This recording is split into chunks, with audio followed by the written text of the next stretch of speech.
सफलता की कुंजी। सफलता की कुंजी है शिक्षा। किम, जॉन, टॉम और मैं निवेश के विद्यार्थी हैं। हमारी रुचि समान विषयों में है। हम सभी उस विषय के बारे में ज्यादा से ज्यादा सीखना चाहते हैं। हम अपने विषय में निवेश करते हैं। टॉम रियल एस्टेट के बारे में ज्यादा नहीं जानते हैं, इसलिए हम उनके साथ रियल एस्टेट के बारे में बात नहीं करते हैं। शेयर बाजार में जॉन की कोई रुचि नहीं है, इसलिए हम उनके साथ शेयरों के बारे में बात नहीं करते हैं। हमारी दौलत बढ़ने का एक कारण ये था कि हमारा ज्ञान बढ़ा। अक्सर मैं जॉन को फोन लगाकर उनसे इस तरह के सवाल पूछता था, क्या आप मुझे कैप रेट्स और इंटरनेशनल रेट्स ऑफ रिटर्न में अंतर समझा सकते हैं? उन्होंने मुझे कुछ बेचने के बजाय शिक्षित करने का समय निकाला। टॉम को फोन करके मैं इस तरह के सवाल पूछ सकता था, क्या आप मुझे लॉन्ग बॉन्ड और शॉर्ट बॉन्ड का अंतर समझा सकते हैं? टॉम खुशी खुशी समझा देते थे। द रिच डैड कंपनी शेयरों और रियल एस्टेट पर मल्टी डे सेमिनार इसलिए करती है क्योंकि वित्तीय शिक्षा महत्वपूर्ण है। हमारे कोर्स पढ़ाने वाले शिक्षक निवेशक हैं, जो उस क्षेत्र में सक्रियता से निवेश करते हैं जिसके बारे में वे सिखाते हैं। द रिच डैड कंपनी वित्तीय शिक्षा को महत्व देती है क्योंकि ये किम और मेरे लिए हमारे ब्रोकर्स टॉम और जॉन के साथ मजबूत संबंध रखने की गूंज थी। दीर्घकालीन वित्तीय शिक्षा के प्रति व्यक्तिगत समर्पण की बदौलत ही हम चारों मिलकर बहुत अमीर बन पाए। आज मेरे पास शेयर ब्रोकर्स और रियल एस्टेट ब्रोकर्स के फोन लगातार आते हैं। वे सभी शानदार सौदा देने का दावा करते हैं जो मुझे अमीर बना देगा। ज्यादातर मामलों में उनकी रुचि बस कमीशन में होती है ताकि वे उनकी टेबल पर भोजन रख सकें, मेरी टेबल पर नहीं। अच्छे ब्रोकर दोनों टेबलों पर भोजन रखना चाहते हैं। एक बार फिर वित्तीय IQ 2 को प्रतिशत में नापा जाता है। ब्रोकर्स अक्सर अपनी आमदनी प्रतिशत में कमाते हैं। मिसाल के तौर पर अगर मैं $1 मिलियन की जायदाद खरीदता हूँ तो ब्रोकर बिक्री का 6% यानी $60,000 कमा सकता है। अगर उस निवेश से मुझे हर साल 10% मुनाफा होता है तो ब्रोकर का मुनाफा जायज है क्योंकि मैं उसे सिर्फ एक बार कमीशन देता हूँ। इसके विपरीत अगर मैं खरीदता बेचता हूँ, जायदाद खरीद कर तुरंत बेचना या शेयरों की डे ट्रेडिंग करना, तो मैं अंदर जाने और बाहर जाने पर कमीशन देता हूँ। इसे राउंड ट्रिप या स्पिलेज कहा जाता है। ये करने पर रियल एस्टेट में मुनाफे का 12% हिस्सा कम हो सकता है। साथ ही ज्यादा टैक्स भी लगता है, इसलिए ये वित्तीय दृष्टि से समझदारी भरा काम नहीं है। ट्रेडर्स बनाम निवेशक। जो लोग फटाफट अंदर बाहर होते हैं वे निवेशक नहीं, ट्रेडर्स होते हैं। ट्रेडर न सिर्फ खरीदने बेचने पर ब्रोकरों को ज्यादा कमीशन देते हैं बल्कि अल्पकालीन कैपिटल गेन्स पर ज्यादा टैक्स भी देते हैं। इसका मतलब है कि टैक्स विभाग के अफसर कैपिटल गेन के लिए खरीदने बेचने वाले लोगों को निवेशक नहीं समझते हैं। वे उन्हें पेशेवर ट्रेडर मानते हैं और वे उनकी आमदनी में स्वरोजगार टैक्स भी बढ़ा सकते हैं। इस तरह के सौदों में ब्रोकर्स और अफसरों की जीत होती है और ट्रेडर्स हारते हैं।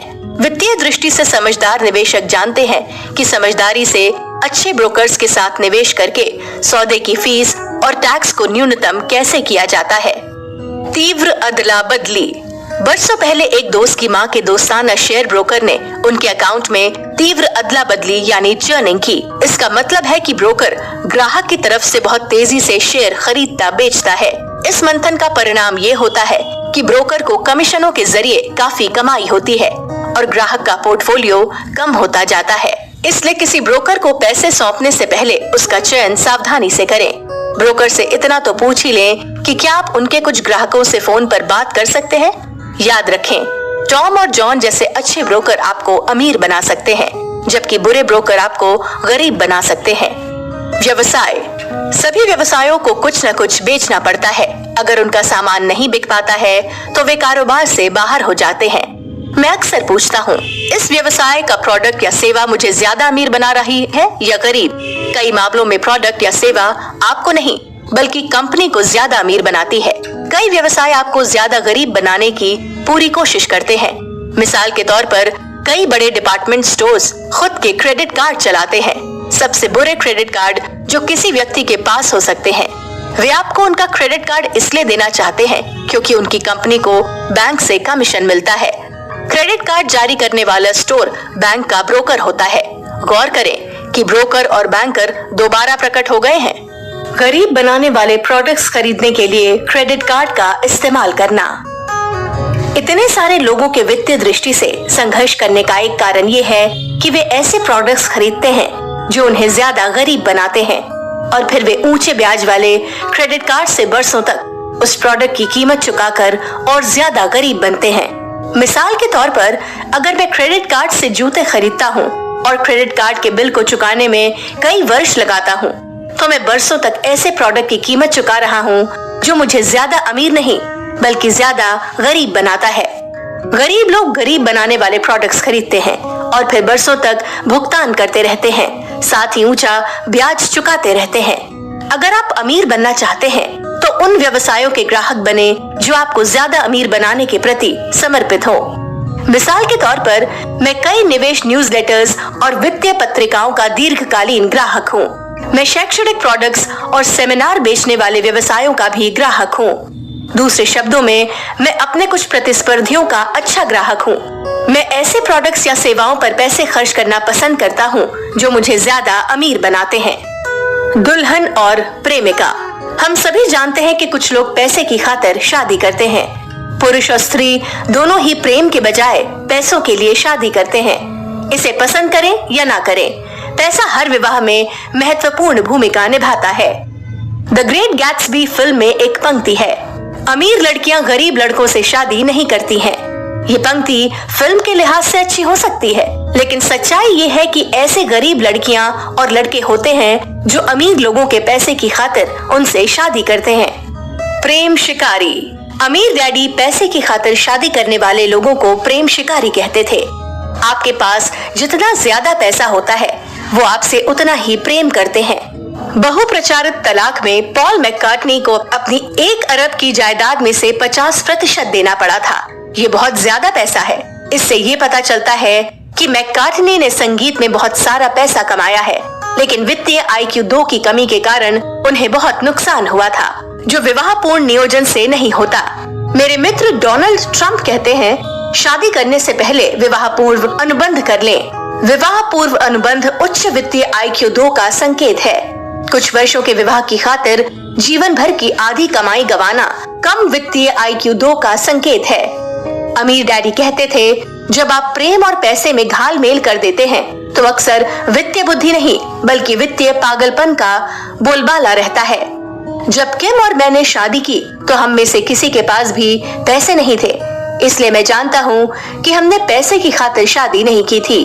हालांकि हमारे पास पैसा नहीं था, लेकिन इसके बावजूद हमने विवाह से बाहर निकलने की योजना बनाई थी ताकि परिस्थितियां बिगड़ने पर ज्यादा दिक्कत न हो। इसलिए किम के अलग कॉर्पोरेशन है और मेरे अलग हैं। उनके और मेरे निवेश अलग अलग हैं। अगर हमें अलग होना पड़ा तो हमें अपनी संपत्तियों का बंटवारा नहीं करना होगा, क्योंकि वे पहले से ही बटी हैं। मुझे ये कहते हुए खुशी हो रही है कि 1986 से आज तक हमारा विवाह अच्छी तरह चल रहा है। दरअसल हमारा वैवाहिक जीवन हर साल ज्यादा बेहतर और ज्यादा समृद्ध हो रहा है। अंदर जाने से पहले बाहर निकलने की योजना बनाएं। ये सोचना पागलपन है कि शादी या ऐसी ही किसी चीज के बाद हम हमेशा सुखी रहेंगे। ये सिर्फ परिकथाओं में होता है। परिस्थितियां बदलती रहती हैं, इसलिए किसी भी महत्वपूर्ण चीज में अंदर जाने से पहले बाहर निकलने की रणनीतियां महत्वपूर्ण होती हैं। मैं जानता हूँ कि अपने सपने के पुरुष या महिला से शादी करने से पहले विच्छेद अनुबंध के बारे में बात करना मुश्किल होता है, लेकिन ऐसा करने में वित्तीय समझदारी होती है। खास तौर पर आज के युग में जिसमें अमेरिका में तलाक की दर 50% है। किसी नए साझेदार के साथ नया व्यवसाय शुरू करते वक्त खरीदी बिक्री अनुबंध या व्यवसाय खत्म करने के अनुबंध के बारे में सोचना मुश्किल हो सकता है, लेकिन किसी चीज में अंदर जाने से पहले बाहर निकलने की रणनीति बनाने में वित्तीय समझदारी होती है। अगली बाहर निकलने की रणनीति ऐसी है जिसके बारे में कई लोग सोचना पसंद नहीं करते, लेकिन अंतिम बार जाने से पहले इसके बारे में सोचना वित्तीय दृष्टि से समझदारी भरा होता है। साले। मृत्यु अंतिम विदाई है। इस विदाई में अमेरिका में शिकारी आते हैं, या मुझे कहना चाहिए गिद्ध आते हैं। अगर आप अमीर हैं तो वित्तीय IQ ना होना आपके प्रियजनों को महंगा पड़ सकता है। अगर आप अमीर हैं तो परिवार वाले, मित्र और सरकारी अधिकारी आपके अंतिम संस्कार में आएंगे। आपके साले के बच्चे के पोते भी अचानक परिवार वाले बन जाएंगे और आपके अंतिम संस्कार में रोएंगे, हालांकि आप उनसे कभी मिले भी नहीं थे। अगर आपका वित्तीय IQ ऊंचा है तो आप ये तय करेंगे कि इन शोकाकुल रिश्तेदारों को आपका कितने प्रतिशत पैसा मिले मृत्यु के बाद भी। मृत्यु के उपरांत शिकारियों से अपनी दौलत बचाने के लिए उच्च वित्तीय IQ वाले लोग वसीयतों, ट्रस्ट और अन्य कानूनी उपायों का इस्तेमाल करते हैं। लियोना हेम्सली को ही देख लें। उन्होंने अपने पोतों को दरकिनार करके अपने कुत्ते के नाम $12 मिलियन छोड़े। हालांकि मैं आपको भी ऐसा करने की सलाह नहीं देता हूँ, लेकिन ये इस बात का सकारात्मक प्रमाण है कि उच्च वित्तीय IQ होने पर आप ये तय कर सकते हैं कि आपका पैसा कहाँ जाता है आपके चले जाने के बाद भी। संसार से जाने से पहले किसी एस्टेट प्लानिंग विशेषज्ञ की मदद से अपनी विदाई की योजना बना ले। अगर आप अमीर हैं या अमीर बनने की योजना बना रहे हैं तो अपनी अंतिम विदाई की योजना बनाना वित्तीय समझदारी का काम है। इसे अपने मरने से पहले कर लें, बस कुत्ते को शामिल न करें। वकील। आपको वो व्यक्ति याद होगा जिसने ये आरोप लगाकर मैकडॉनल्ड्स पर मुकदमा कर दिया था कि इसकी कॉफी बहुत ज्यादा गर्म थी। ये उस वित्तीय शिकारी का उदाहरण है जो अदालत के जरिए आपका पैसा हथियाना चाहता है।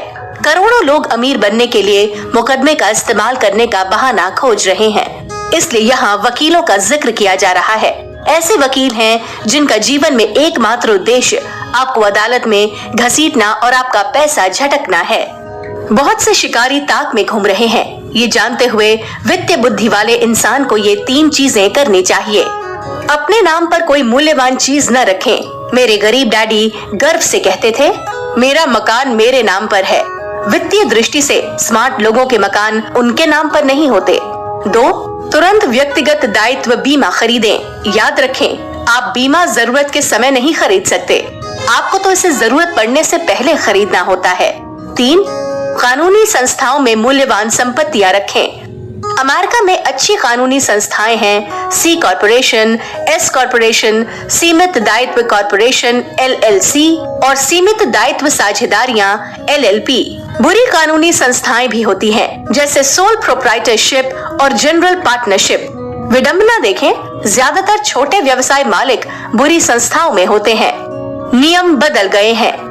आज मैं लोगों को कहते सुनता हूँ, कड़ी मेहनत करो, पैसे बचाओ, कर्ज से बाहर निकलो, म्यूचुअल फंड्स के अच्छी तरह डाइवर्सिफाइड पोर्टफोलियो में निवेश करो। ये पुरानी सलाह है और ये वित्तीय दृष्टि से अज्ञानियों की बुरी सलाह है। ये तो पुराने नियमों से पैसे का खेल खेलने जैसा है।